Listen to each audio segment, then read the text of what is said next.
Hydrangeas are one of the most stunning and versatile flowering shrubs you can grow, and they adapt beautifully to both garden beds and raised beds. I've spent years growing hydrangeas in different conditions, and through trial and error, I've learned exactly what it takes to get them thriving. Whether you're looking to fill your garden with lush, colorful blooms or you want to create an elegant raised bed display, this guide will walk you through everything you need to know. Not all hydrangeas are the same, and choosing the right variety makes a big difference. If you love classic large blooms, big leaf hydrangeas, also known as Hydrangea macrophylla, are a great choice, and they have the unique ability to change flower color based on soil pH. If you live in a colder climate, smooth hydrangeas or Hydrangea arborescens are more cold tolerant and still produce gorgeous blooms. Panicle hydrangeas or Hydrangea paniculata are perfect if you have full sun exposure, as they are more drought resistant than other types. Oak leaf hydrangeas, known as Hydrangea quercifolia, not only have beautiful flowers but also provide stunning fall foliage, making them a great choice for year-round interest in the garden. Hydrangeas thrive in well-draining, nutrient-rich soil. When preparing a garden bed, I make sure to work in plenty of compost to improve soil structure and moisture retention. For raised beds, I use a high-quality soil mix with added organic matter to keep the plants healthy. Raised beds can be especially beneficial for hydrangeas because they provide better drainage and prevent root rot. Positioning is also key. Most hydrangeas prefer morning sun and afternoon shade, although some varieties like panicle hydrangeas can handle more direct sunlight.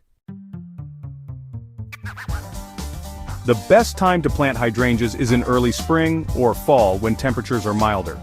I dig a hole that's twice as wide as the root ball and mix in compost to give the roots a strong start.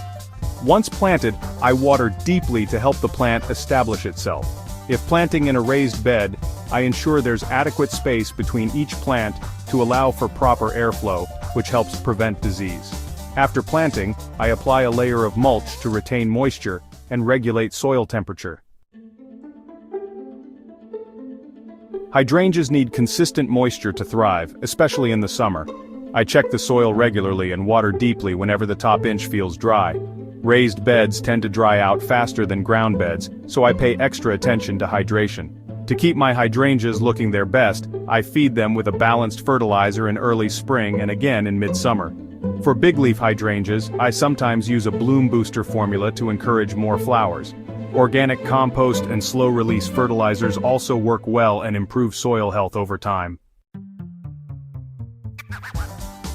Pruning hydrangeas correctly is crucial for healthy growth and abundant blooms. I always identify my hydrangea type before pruning to avoid cutting off next season's flower buds.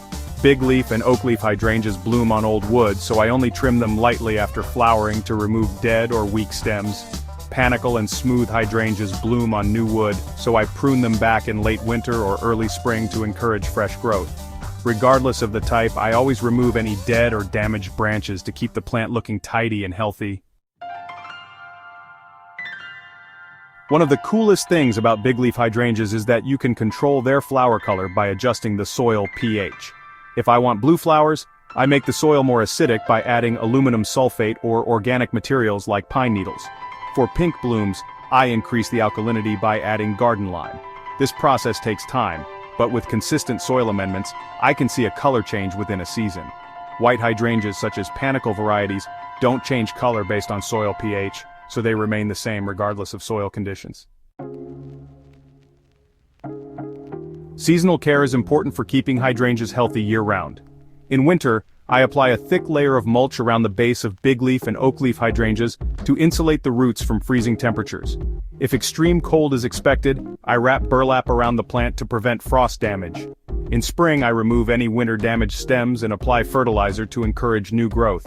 During summer, I keep an eye on moisture levels and provide extra shade if needed to prevent heat stress. Even with proper care, hydrangeas can sometimes encounter issues. One of the most common problems I've faced is wilting, which is usually due to underwatering or excessive heat. If my hydrangeas start to droop, I water them deeply and provide shade during the hottest parts of the day. Yellowing leaves can indicate a nutrient deficiency, so I make sure to fertilize regularly and check soil conditions. Powdery mildew and leaf spot can sometimes occur, but improving air circulation and avoiding overhead watering helps prevent these fungal diseases from spreading. Hydrangeas are one of the most rewarding plants to grow, offering lush foliage and breathtaking blooms throughout the growing season. Whether planted in garden beds or raised beds, they bring beauty and elegance to any outdoor space.